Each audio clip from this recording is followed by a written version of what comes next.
Hello, everyone. We will get started momentarily. My name is Andrew Hasbin, and I lead our global safety communications team here at Uber. We are very excited to share what we've been working on with you today before it rolls out this coming Monday. Today, you're going to hear from Uber's CEO, Dara Khosrowshahi, Sachin Kansal, Uber's head of safety and driver products, as well as Rebecca Payne, who's been leading many of the features you're going to see today. And we'll leave some time at the end of the presentation to ask Sachin some questions. And with that, we will get started.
Hello, everyone, and thank you for joining us today. While normally we like to do these events in person, it's great to have folks with us virtually from all over the world. We've got folks here from the US, Latin America, and Europe. Now, for more than 2 months, we've been running ads like the ones that you just saw, encouraging riders to stay home and, ironically, not to use Uber. It's the first time I've ever run an ad asking consumers not to use my service, but it was just the right thing to do. But today, many countries around the world are moving to a new phase of recovery. People are heading back to the office, restaurants, small businesses are beginning to reopen. And people are starting to turn to Uber once again to move around their cities. But before they do, we want everyone to know what to expect the next time they get in an Uber. Because for some, it's probably been a while. Over the past 2 months, our safety and tech teams have been working around the clock to build a new product experience for a new normal. Now, our commitment to safety is not new. It's been a huge focus since I became CEO. And since then, we built dozens of leading safety features and released the first of its kind safety report to drive accountability across the industry. Of course, these days, a different kind of safety is top of mind. It's about hygiene, health, and face coverings. It's about protecting not only yourself, but everyone around you. And that's why today we're announcing that Uber has allocated $50 million to purchase supplies for drivers to use or make available in their cars. This includes millions of masks and face coverings, hand sanitizer, and disinfectants. But it's more than just supplies. Keeping everyone safe means that everyone must take proper precautions, not only to protect yourself, but to protect your driver and protect the next person who may be getting into the car after you. We all have a role to play in keeping each other safe, and soon Sachin and his team will detail the new safety features and policies that will help hold everyone accountable. Now, many of us at Uber, and I bet many of you on this call, remember your first Uber trip. The magic of pushing the button, watching the little car on the map head over to you, and then the driver with the real car shows up at your doorstep on time, seamlessly. That first time was magic. But starting on Monday, the next time you open the app, things are gonna look a little different for both riders and drivers. So here's what you can expect on what might be your second first trip. With that, Here's Sachin to take us through the new experience. Thank you very much, Dara. Hi, everyone. A very warm welcome to all of you. I know a lot of you are joining from around the world. We hope that you and your families are staying safe and staying healthy. My name is Sachin Kansal, and I head up our safety product and our driver product teams at Uber. Our teams have been very busy. Over the last 2 years, as Dara mentioned, we have launched dozens of safety features, and we have together raised the bar on safety in ride sharing. Very recently, in December, we published the US Safety Report. In January, we launched our PIN-based trip verification feature, which is now available all over the world. And in March, we launched our text to 911 feature in the app, which is available in more than 300 cities across the US.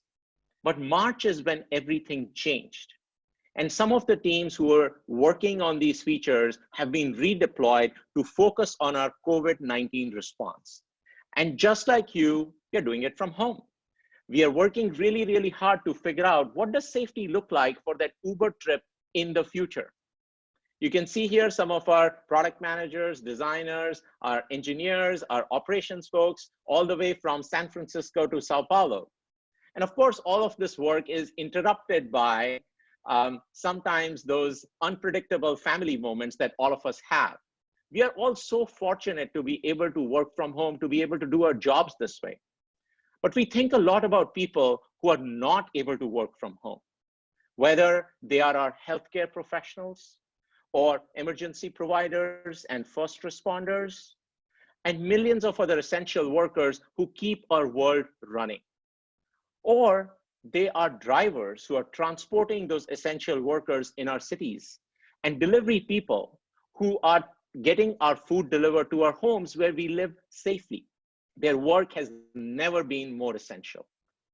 We think about them, we thank them, and we have been building products for them. For example, in the driver app, we built a COVID hub, which is a one-stop shop for all things related to COVID, information, benefits, etc. We also have a financial assistance program for drivers who may be infected with COVID or may have to quarantine because of certain health reasons. Dara sent a letter to the US president and rallied to include drivers and other gig workers in the COVID stimulus package that the government passed. And we have now built a portal which provides step-by-step instructions to drivers in terms of how to access those benefits, including details at a state level, as you can see in the third screen here. And we have done several other things related to COVID. But now our teams are thinking about the future. As cities and countries emerge out of this lockdown, as we start leaving our homes, and Uber becomes a very important part of life in getting us wherever we want to go, all of us will have to work together to keep each other safe and healthy as we travel. Dara talked about the first Uber trip that we cannot forget. We have been thinking about and we have been building what that second first trip will look like. But we are not just doing it based on our intuition. We are talking to experts and working with them. For example, we are working with the CDC in the US and with the World Health Organization. We are taking their recommendations for both ride-sharing safety as well as food delivery safety. We also, on a constant basis, are working with expert epidemiologists who have experience in fighting these diseases, including the current pandemic. And last but not the least, we are learning from our users. In the last 2 months, we have talked to many riders, drivers, Ubereats customers. And you can see here, this is a picture from a Zoom session that we had with some of our drivers, where we were proposing some ideas from them. And they were telling us what they like, what they don't like. And based on that, we have been able to learn what will give them peace of mind when they are using Uber. And based on that, we have been able to come up and we have been able to fine-tune our approach to the problem. We have built a door-to-door safety experience, meaning users need to feel safe throughout their trip, not just at the beginning of the trip, not just at the ending of the trip, but all the way from when they open the app till they get to the destination, they need to feel safe. And this approach is based on three principles. First of all, our policies are based on expert advice, like the CDC and the WHO.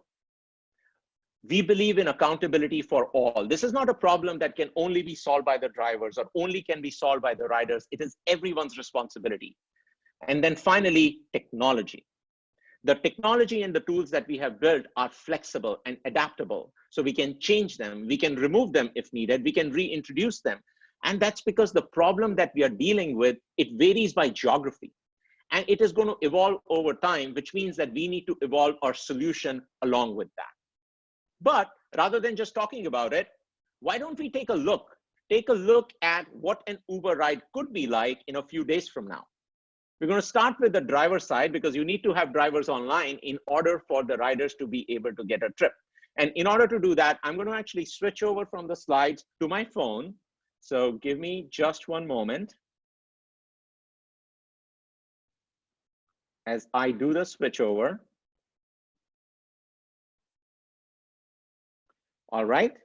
Now my phone is connected to my computer through a cable, so I can actually show you the app as I am using it. This will be much better than me just providing a lot of screenshots on a slide.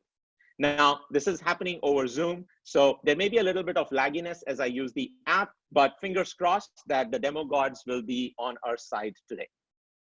Okay, so you're looking at the driver application. You can see the big Go Online button right there in the center. I can see my earnings at the top.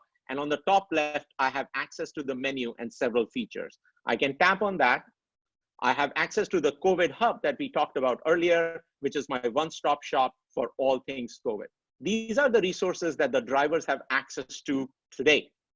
But starting Monday, May 18th, they're going to have a lot more access.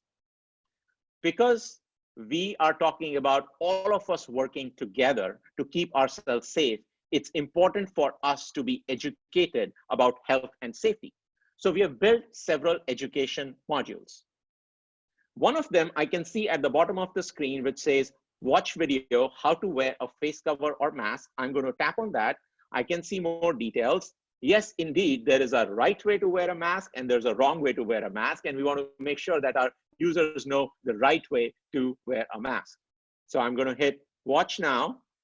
And this is going to provide me additional information for how, what's the right way for me to wear a mask and what this video will include. And now I'm going to play the video so we can view just a snippet of what our drivers see.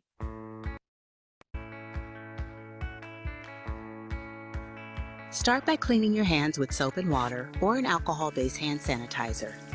Make sure the face cover or mask covers your face from the bridge of your nose down to your chin.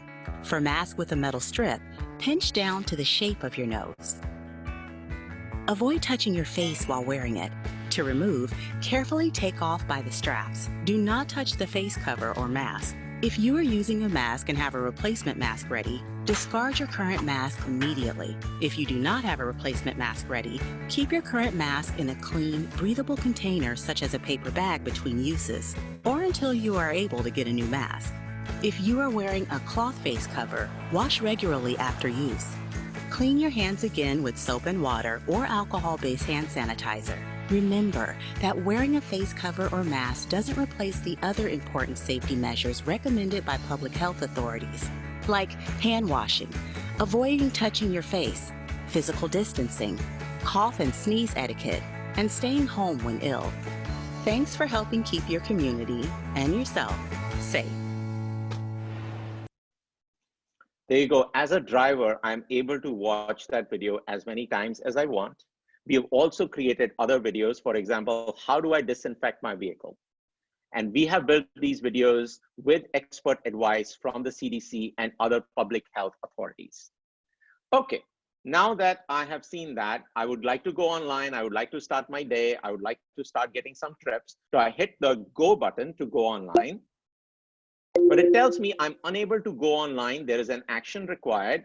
I need to confirm COVID-19 precautions. So let's tap on that and see what that is about. And it brings me to a safety checklist. Uber is asking me to take certain actions which are based on CDC guidelines. And all the information that I provide will also be shared with the riders for their peace of mind. The very first one says, I'm wearing a face cover or mask, and I'll be asked to take a photo for verification. Now, this is really key. Starting on Monday, May 18th, face covers or masks will be required for drivers and delivery partners in US, Canada, Mexico, most of our large markets in Europe, and several other countries worldwide. Let's see how this works. So I'm going to tap the first one to check that box. As soon as I do that, the product asks me to take a photo of myself. So let's go with that. I'm going to take a photo. It asks me to take a photo with a mask, but I'm actually going to start with taking a photo without a mask and see what happens. Okay, it's thinking. It was unable to verify my photo because I was not wearing a mask, and it is asking me to try again. So I'm going to try again, but this time I'm going to do the right thing, and I am going to wear the mask. This is my mask. Looks kind of similar to what you saw in the video. Let's see if I learned something from that video. I'm going to hold it from the ear loops, put it over my nose, put it around my ear, make sure it's under my chin.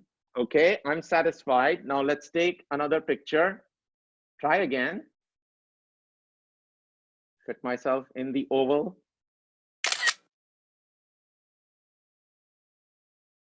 Okay, this time the software identifies the fact that I'm wearing a face mask and lets me through. I'm going to take it off because I want to make sure that you can hear me, right? And I can put it back. Now, this is really important. Self-certification is good, but sometimes verification is really important. It is one thing for us to issue guidelines and requirements, but sometimes we have to enforce those requirements. And using technology to detect that drivers are wearing a mask is a very important part of the story. This is technology that we have recently developed, and we will continue to evolve it as we launch it starting Monday. Okay, I'm going to keep going through with the checklist. The second item says, I won't drive if I have COVID-19 or related symptoms. We definitely don't want drivers to be on the road if they are sick. We want them to be at home and resting. I don't have any symptoms, so I'm going to check that. The next one is I sanitized my vehicle today. I want to understand a little bit more about it, so I can hit the plus sign right next to it. I can learn a little bit more about it. Yes, I sanitized my vehicle today, so I'm going to check that off. And I wash or sanitize my hands regularly. Yes, I do. Uber is also providing me other tips, such as keep the front seat empty, open the window for ventilation. This is great. So I'm now going to go ahead and say I'm ready to drive. Okay, now I hit the go button, and fingers crossed, I am now online, and I should be able to accept any trips as the trips come my way. So while I'm here, okay, there you go. I've already received a request. I'm going to tap to accept, and let's see where I'm going. Now, as soon as I accept the trip and I'm on my way to the pickup point, I get a reminder about what can I expect from riders. Just like I had to take some steps for COVID-19, riders have to do that as well. And this says riders must wear a face cover, and they are asked to sit in the back and open a window for ventilation. So this is great because now it is a timely reminder for me on what I can expect from the rider. I hit OK. I'm at the pickup point. My rider is Rebecca. Now let's say as Rebecca is walking up to the car, I noticed that she's not wearing a mask, even though Uber told me that she should be wearing a mask. I talked to her. She doesn't have a mask. She doesn't intend to wear one. I don't feel safe with that. So I'm going to go ahead and cancel this ride, which I can do using this little person icon on the bottom right of my screen. I tap on that, and I can see different reasons for cancellation. And number 3 on the list is no face cover or mask. I'm going to tap that. There, Uber provides me more information about what the rider's responsibilities are and allows me to cancel the trip if I need to for my safety. But let's just say that I found a spare mask. I gave it to Rebecca. She wore it. It's all good. So I'm not going to cancel the trip. I'm going to continue the trip. So I continue the trip. I go back. I start Ubereats by swiping at the bottom of the screen. And now I'm on my way to the destination. And let's say after a few minutes, I get to the destination at the drop-off point, and I can swipe again, I can complete the trip. Now, as I complete the trip, I'm able to rate the rider. Just like a rider can rate the driver, I as a driver can also rate Rebecca in this case. And let's say during the trip, she decided to take off her mask, which I didn't really appreciate. So I do not think that she deserves 5 stars. I'm going to give her 3. As I give her 3 stars, I'm also asked for specific reasons for why I'm giving her 3 stars.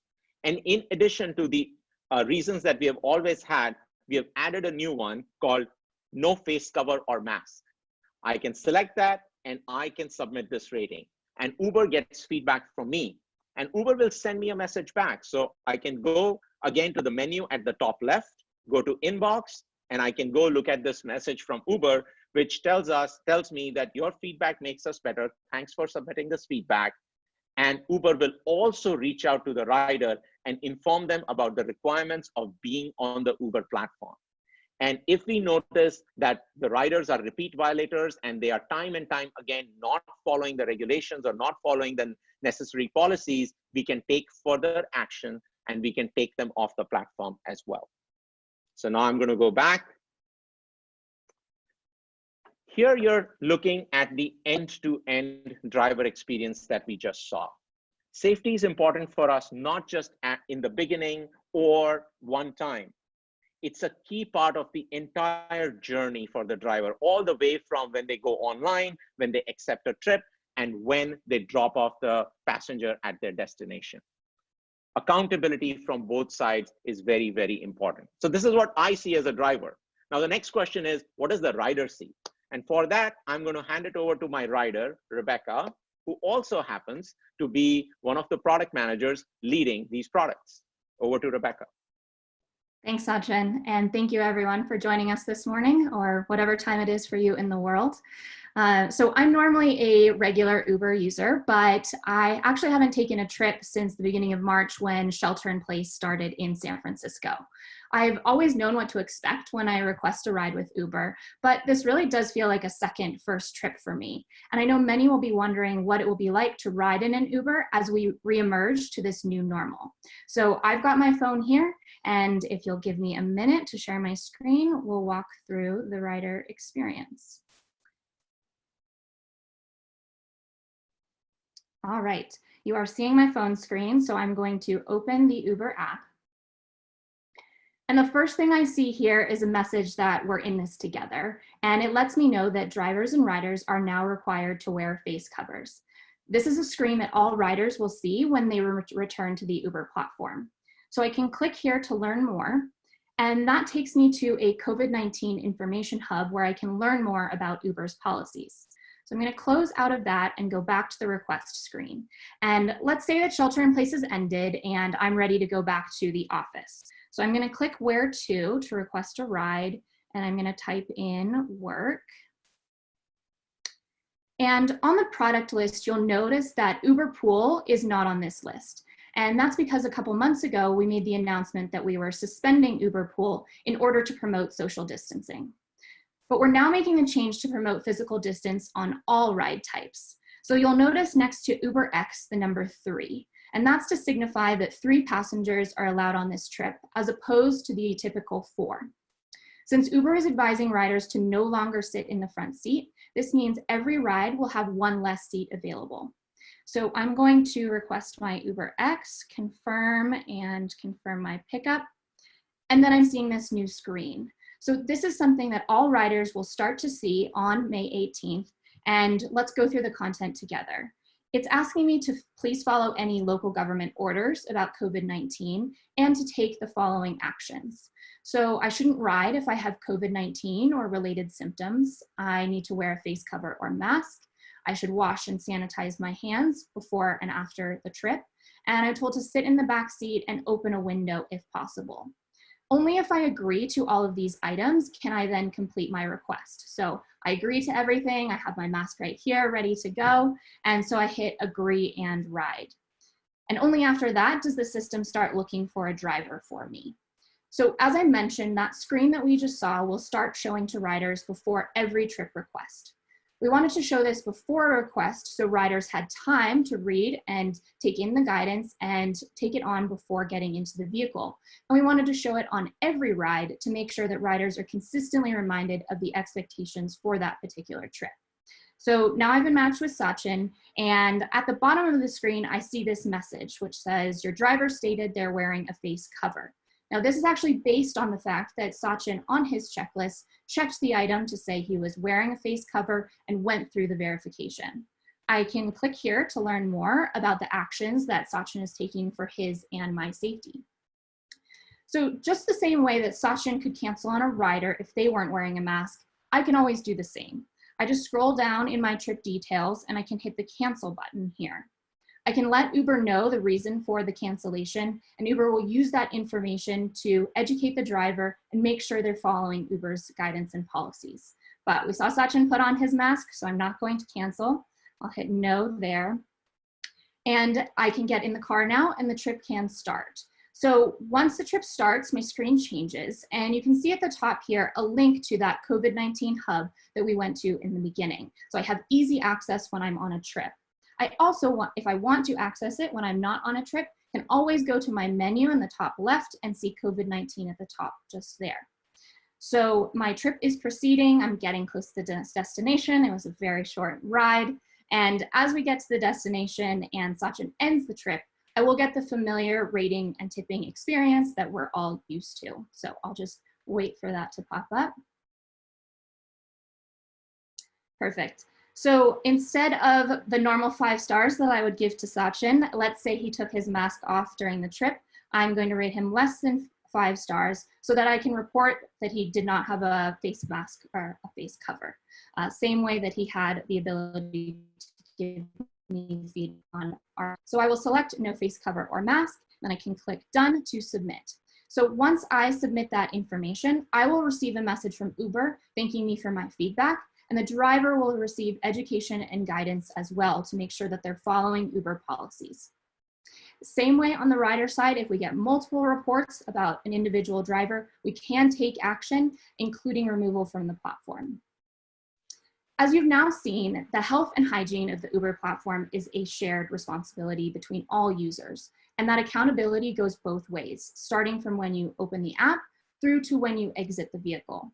So with that, I'll hand it back to Sachin. Great, thank you, Rebecca. And just like we saw the driver end-to-end journey, now let's look at the rider end-to-end journey that Rebecca just took us through. And you can see that every step of the way, safety is a very integral part of the user journey. And accountability here goes both ways, both for the driver as well as the rider. Everything that you have seen today launches on Monday, May 18th. We start communicating with our users today. We start sending them notifications so they have a few days to get prepared, understand what is expected, and we start enforcing these requirements starting on Monday. As a company, we have moved quickly to put these solutions together, and we are now moving quickly to launch them in the market. And that's because as we are emerging into this new normal, health and safety have to be of paramount importance. We understand that some of these policies may be a little inconvenient at first, but when it comes to safety, we want to make sure that we have caution in our mind and everyone's safety in our heart as we make these decisions. Now, these are not permanent decisions. These policies will be looked at on a regular basis. For now, we are implementing them for the next few months, but as the situation on the ground changes, we will evolve our policies as well. Okay, now so far we have looked at what the driver experience is, what the rider experience is, but we are not limiting this just to a ride-sharing business.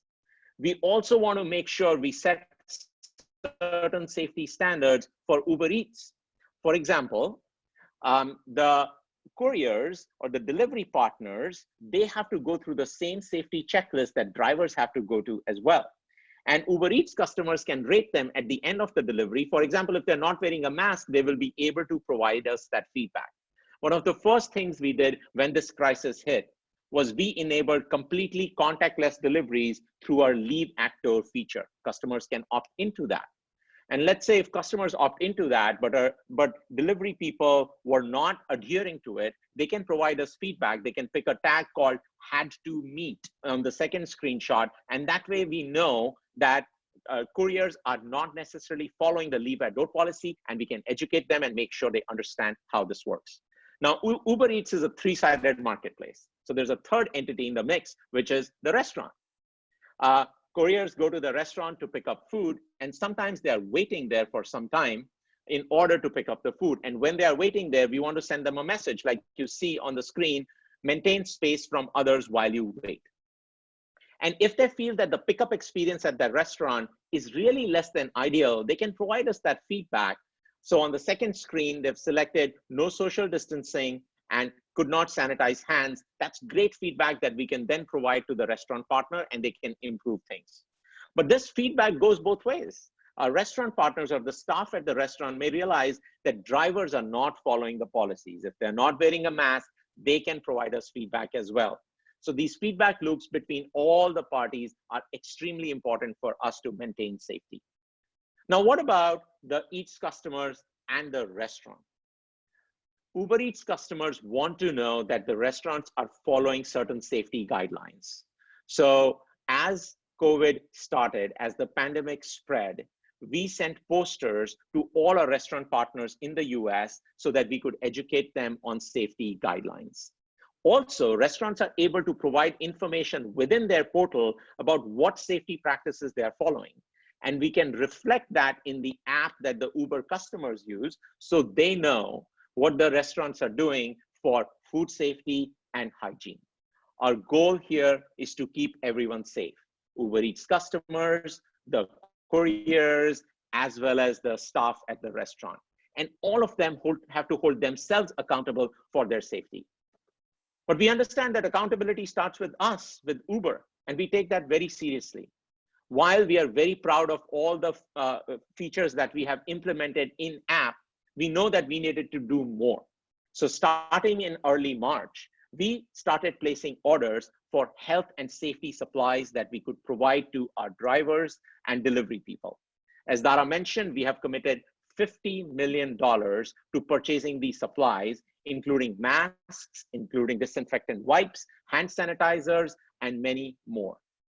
This has not been easy. There is a global shortage of these supplies.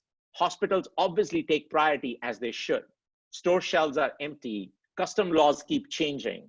But our teams have worked really, really hard. They went through every corner of the world. They worked with manufacturers directly. And finally, we started seeing the fruits of that labor. In early April, we got our first batch of 500,000 masks and tens of thousands of bottles of disinfectant sprays.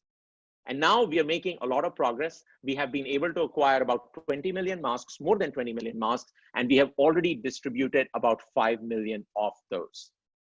Now, acquiring supplies is certainly a very important piece, but we also need to be able to distribute them to drivers in an efficient manner. And for that, our engineering teams worked really hard and were able to put together a solution that I will show you on the next slide. So imagine I'm a driver and I'm eligible to certain supplies, and I get a notification from Uber that these supplies are ready for me. There's a dedicated section in the app within the COVID hub, which says free health and safety supplies. I can tap on that, and that shows me what supplies I'm eligible for. You can see the list of supplies. And let's say I'm interested in getting some masks because I'm running out. I can tap on that. And if I'm in the US, I have a couple of options. I can either get it delivered by mail. I just need to validate my address, or I can pick it up near in a location near me. For example, Uber's green light hubs, which are our driver centers. If I pick that option, I will be told the address where I have to go and the timings of that location. And also the system will generate a QR code. I take that QR code and I share it with the agent at the location, and they're able to scan it and provide me the supplies that I'm eligible for. And this QR code system actually allows us to provide this distribution function without any contact. And as you can see in these pictures from our Oakland, California driver center, where a lot of our employees, including our senior executives, volunteered to hand out these supplies to drivers. We're going to continue to do this for the next couple of months. But we are not alone in this. We are thrilled to announce that we are partnering with some of the biggest names in cleanliness to be able to provide more supplies to drivers. In the US, we are going to partner with Clorox. In some select cities, we'll be handing out tips for disinfecting the car, as well as providing supplies to drivers. And in the UK, we are partnering with Unilever to provide health and hygiene kits to drivers. And we will expand that partnership to other parts of Europe, as well as Africa later on. We're very excited about these partnerships, and we're going to roll them out in June. Okay, let's summarize everything that we have talked about today. We talked about our principles, about our policies, and about our products. Our principles are first and foremost, building a door-to-door safety experience. Our policies are based on expert knowledge. We believe in accountability for all. We need to have shared accountability. And the underpinning for safety for us is technology. When it comes to policies, the most important takeaway is that starting Monday, May 18th, riders, drivers, and delivery people will be required to wear face covers or masks in most parts of the world where Uber operates. And finally, we talked about our products. We looked at the end-to-end journey of a driver, including a safety checklist before they go online, and mask detection using their selfie, and being able to cancel a trip if the rider makes them feel unsafe. We talked about the end-to-end journey of a rider, including a safety checklist before they can request a trip, and being able to provide us feedback about the driver so we can hold the driver accountable. We also talked about Ubereats and what we are doing to keep all parties safe: Ubereats customers, couriers, as well as restaurant partners. And we talked about our significant investment in purchasing health and safety supplies and how we are distributing them to drivers. We feel very excited about this comprehensive approach to health safety, one that stays with you throughout your trip. At Uber, safety is always a priority for us. But as we go into the new normal, our definition of safety has evolved, and we have added a dimension of health to it. So as all of us again start moving around our worlds and doing the things that we love, we want to encourage a sense of shared responsibility. So whether it's Uber, riders, drivers, restaurant partners, Uber Eats customers, all of us have a role to play to help each other stay safe and healthy. We are indeed in this together. And with that, I'm going to hand it back to Andrew. Thank you very much. All right, thank you very much, Sachin. We are now going to take a few questions. So this is via Zoom, so it might be a little bit different than what everyone's used to. If you have a question, click on the raise hand feature at the bottom of the Zoom screen, and we will call on folks. So we'll just give it 1 second so folks raise their hands. All right, we've got a few here. Why don't we start with Andrew Hawkins from The Verge. Andrew, just wait 1 second while we get your mic queued up. Cool, can you guys hear me? Yeah, we got you, go ahead. Awesome, yeah. I just had a couple questions. First, cleaning a vehicle can be a very costly endeavor, as we know, for drivers. What ways, I know Uber's providing supplies, but are there other ways that Uber is thinking about in terms of helping defray the costs of the stepped up cleaning procedures that drivers will need to take on onto their own sort of expenses? And then as a second question also, is the company at all thinking about things like plexiglass partitions, sort of like old school taxis? I'm thinking, it seems like that could go a long way in helping sort of like make people more confident in the safety of their rides. Hey, Andrew, thank you for the question. I will provide a general answer to, I would say, both of your questions. And I'll say our thinking on this has been constantly evolving as the situation has been evolving. We constantly look at all the measures we want to put into place. Certainly today we talked about masks and talked about the other measures we are taking within the app. We also announced our partnership with Clorox and with Unilever, which we are very excited about, as that allows us to get expert advice on what is the best way to, for example, for someone to clean their car. We have also been getting guidance from the CDC and the World Health Organization. And as you saw in that video, we have similar videos for disinfecting your car. We're trying to make sure that we provide that education. That has been a key goal for us, provide that education to drivers. As far as other things are concerned, we will continue to look at them. For example, for the glass partitions or the plastic partitions that you mentioned, drivers are free to install them. If that makes them feel safe, if they think that's the right thing to do, they are free to install them, and that's definitely their choice. As far as the steps, specific steps that Uber is taking, we have taken several steps over the last 2 months, and I would say that is something that we will continue to evaluate, and we will make announcements as we make any decisions there.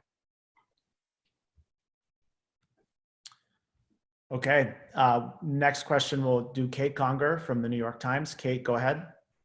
Just give it 1 second while we queue up your audio. Hi, thanks for holding this call and talking about these issues with us. I have a couple of questions. My first is Uber was encouraging people to stay home and to not take rides, and now we're seeing that message change, you know, to encourage people to take their first, second ride. Can you talk about what has changed in the pandemic that makes you feel ready to encourage people to take rides again? I think, Kate, what you saw today is us getting ready for the new normal as people emerge. And this is less of a message of you should go out on the road again. I think that message stays constant. We want people to be safe. And there are obviously government issued lockdowns, and we want people to be following them. And we want people to stay home as long as they feel. However, what we as a company want to be prepared for is the new normal. As people start going to work, they are going to have much higher expectations of us. They're going to have much higher expectations of a lot of other service providers. And this is really an attempt for us to educate, in one way, educate the riders and drivers what standards we are issuing, as well as make our requirements clear that if you're going to ride in an Uber or if you're going to drive an Uber, then you need to follow certain policies and procedures. This by no means means that we are encouraging people to go out of their homes, but when they are ready to do so, we want to be ready for them with the next level of safety, both in terms of health and hygiene, as well as the requirements on the driver and the rider side, so that they can feel safe during that trip.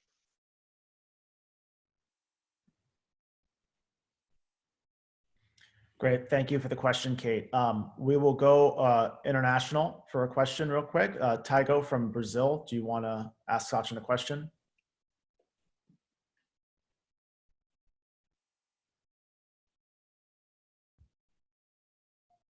Go ahead, your mic is open.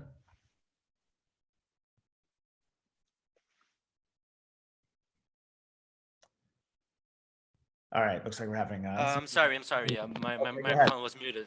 Can you listen? Yes, we can hear you. Yeah. Okay, thank you. Thank you for taking my question.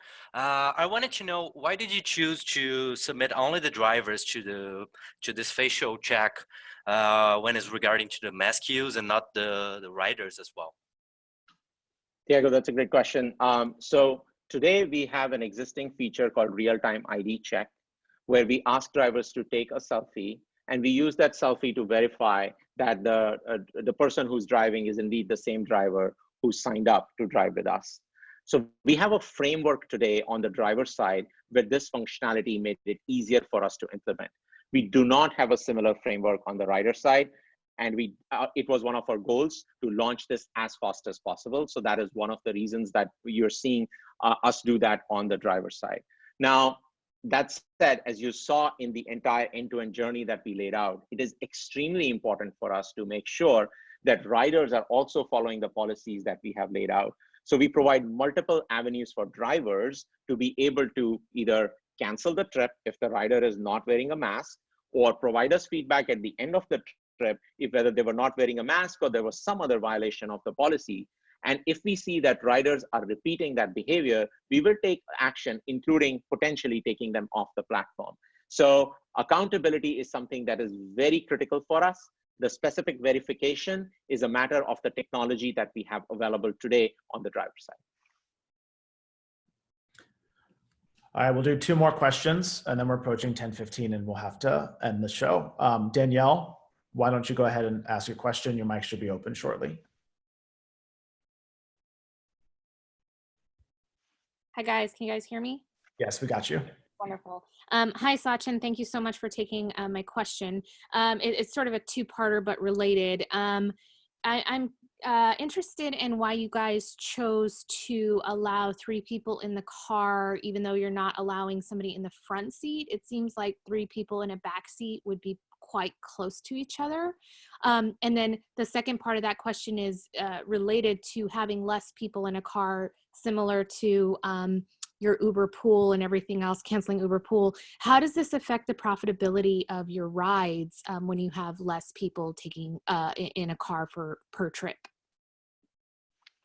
Yeah, I think Danielle, I can't comment on the specific profitability question, but I think the bigger point here is we are taking a strong stand for safety. As we are seeing what's happening in the world, what's happening, in every country that we operate in, it's important for us to make sure, first and foremost, we are doing our part to help keep riders and drivers be safe. And one of those, a decision that we made several weeks ago was to suspend Uber Pool, because what we want to be really careful about is having multiple parties from different places getting into the same physical space. So that was our first goal, and that's why we suspended Uber Pool. When it comes to something like Ubereats, these are people who are typically from the same household, so they're already living together. And our typical policy for Ubereats, when the front seat can be occupied, is that 4 people can be in an Ubereats. And now that we do not want them to be in the front seat, because we want them to be physically distanced as much as possible from the driver, we want that all the members of that party to be sitting in the back seat. So that is the change that we have made. And we feel that this, irrespective of the impact that it may have on revenue, etc., right now our focus is safety. And as we get into the new normal, that's what we're going to focus on. And we're going to err on the side of safety and err on the side of caution. All right, we have time for one more. Amir from The Information, do you want to go?